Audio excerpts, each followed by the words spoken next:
तुन्हाई की मुख्तलिफ इकसाम होती हैं जिन्हें मुख्तलिफ हालात में इस्तेमाल किया जाता है ताकि इन्फेक्शन या बीमारी के फैलाव को रोका जा सके। यहां तुन्हाई की चंद आम इकसाम की तफसील दी गई है।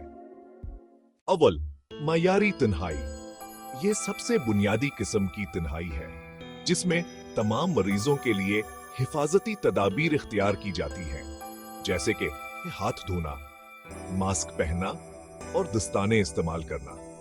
इसका मकसद आम इन्फेक्शंस के फैलाव को रोकना है।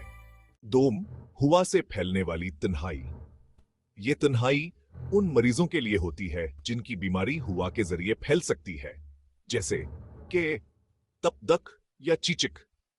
मरीज को एक ऐसे कमरे में रखा जाता है जिसमें मनफी दबाव होता है ताकि हवा बाहर ना जा सके। अमले को N95 मास्क या इसी तरह का कोई दूसरा मखसूस मास्क पहनना लाजमी होता है। ट्रैक, कतरहदार तन्हाई यह उन मरीजों के लिए होती है जिनकी बीमारी थोक, छींक या खांसी से पैदा होने वाले बड़े कतरों के जरिए फैल सकती है, जैसे कहा इन्फ्लुएंजा या मनीनजाइटिस। मरीज को अलग कमरे में रखा जाता है और देखभाल करने वाले अफराद को मास्क पहनना लाजमी होता है।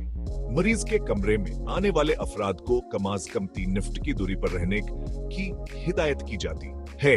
ब्रेक टाइम, राबते की तन्हाई। यह तन्हाई उन मरीजों के लिए होती है जिनकी बीमारी बराह रास्त राबते या मरीज की इस्तेमाल शुदा चीजों के जरिए फैल सकती है, जैसे कहा ईमाराएसाई या सेटफिसाइल। मरीज को एक अलहदा कमरे में रखा जाता है और देखभाल करने वाले अफराद को दस्ताने और गाउन पहनना लाजमी हो। मरीज के इस्तेमाल शुदा सामान को खुसूसी एहतियात से ठाने लगाया जाता है।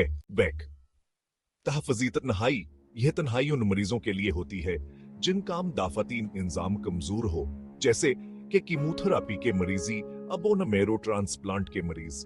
मरीज को एक साफ और महफूज माहौल में रखा जाता है ताकि वह बाहर के जरासीम से महफूज रहे। कमरे में दाखिल होने से पहले तमाम अफराद को मखसूस हिफाजती लिबास पहनना लाजमी होता है।